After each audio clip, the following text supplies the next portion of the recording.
اليوم سباجيتي بصوص محمد علوش.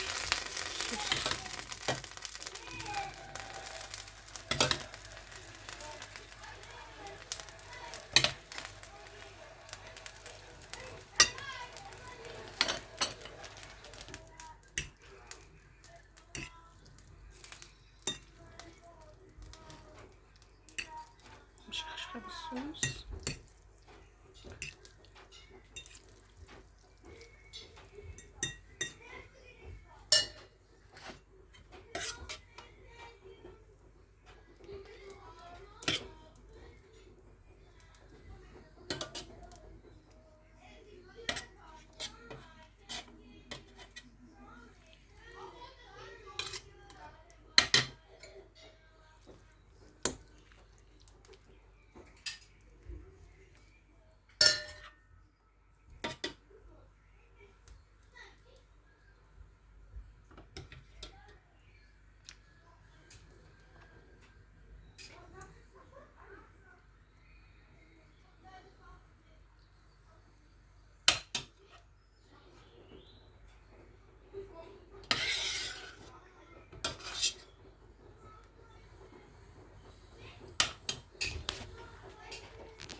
بنا ما نحكي لكمش.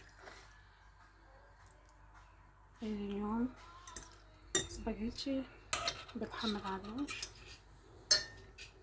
بن رائع. انا ما ناكلش اللحم برشا، دونك حطيت شويه بن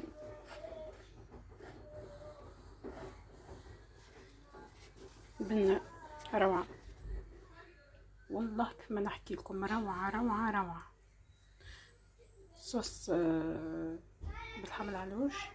قطعنا بصله، خليناها في زيت زيتونه، كاس زيت زيتونه، بصله، مغرفتين ونص طماطم، بحكم انه الصوص سباجيتي تكون خاثره شويه، ما تكونش جاريه، ما تعقاد شويه. ضفت بعد ما غطيت اللحم ضفنا البطاطا، بعدين عملنا الثوم في الاخر، ثوم وقرن فلفل الاخضر. بالطبيعه غلينا المقارونه، سمعنا المقارونه في الماء وسقينا به. والله بنا روعه روعه روعه، جربوها وما تندموش. نشوفكم ان شاء الله في فيديو قادم. بسلامه.